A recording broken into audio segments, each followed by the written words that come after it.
હરિ ગુરુ શંકરની સેવા આનંદ હરિ ગુરુ શંકરની સેવા પ્રેમ ધરીને મંદિર સજરાવો પ્રેમ ધરીને મંદિર સજરાવો આનંદ સુખનામે આનંદ સુખનામે આનંદ મોહરે હરિ ગુરુ શંકરની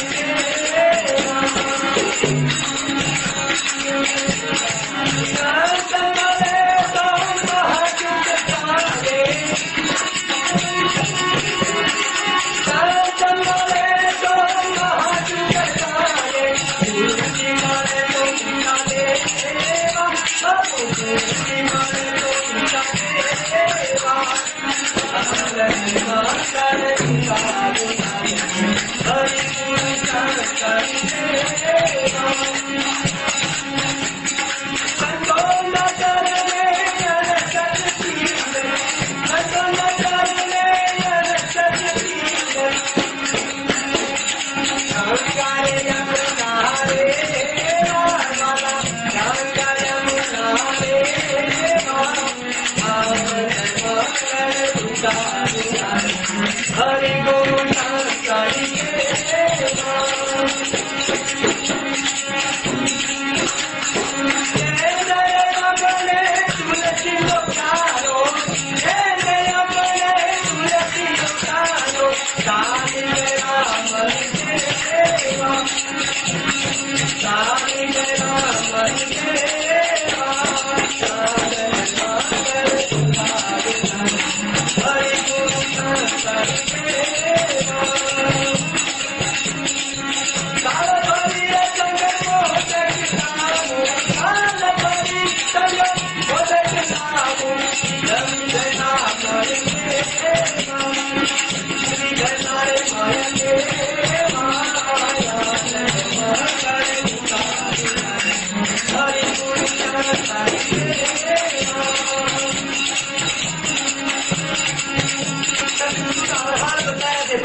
આપણે બધા આ સંસારમાં આવ્યા છીએ.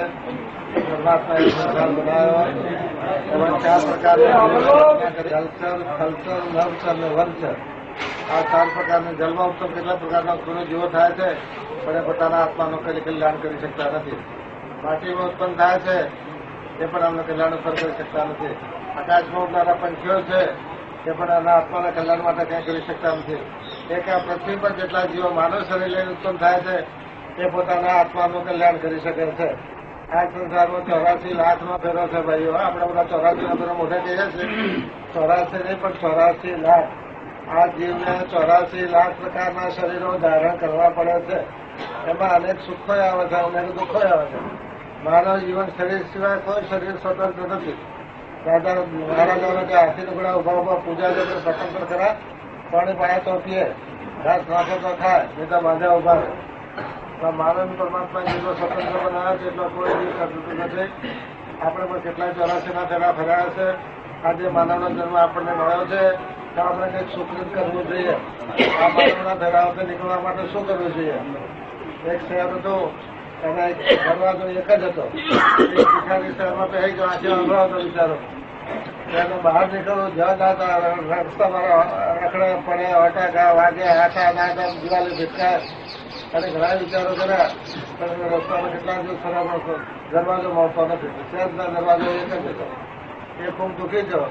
પછી એક સંત જતા હતા, એને કહ્યું કે મહાત્મા મને હાથ પકડીને લઈ જાઓ કે ભાઈ મારે તો આ બાજુ જવું છે, તારે ક્યાં જવું છે? કે મારા શહેરમાંથી બહાર નીકળવું છે, 3 દાડાથી રખડું છું પણ મને રસ્તો મળતો નથી.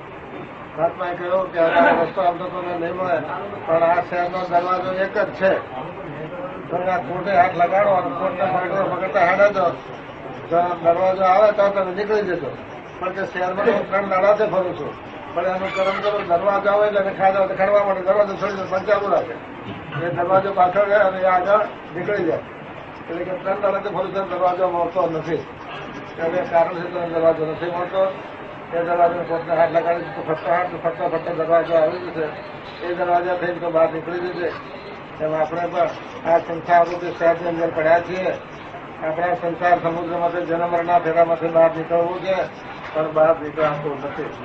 સંસારમાં આવો એટલે ભાઈ મા બાપ ભાઈ કુટુંબ કબીરો ધાન માલ નીકળવાના લોભમાં આપણે બધા ફસાઈ જઈએ છીએ. અને સંસાર સમુદ્રથી બહાર નીકળાતો નથી.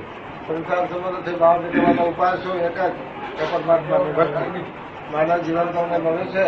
આ એક જ દરવાજો છે અને 84 લાખના ફેરામાંથી બહારને હરવાનો દરવાજો હોય તો આ માનવનું શરીર છે. માનવ શરીર સિવાય કોઈ જીવ આ સંસારમાંથી પાર થઈ શકતો નથી. પશુ હોય, પંખી હોય, દેવ હોય, દાનવ હોય, પણ એના માનવનું શરીર લઈ સંસારમાં આવે, પરમાત્માની ભક્તિ કરે તો જ સંસાર સમુદ્રથી પાર થાય છે.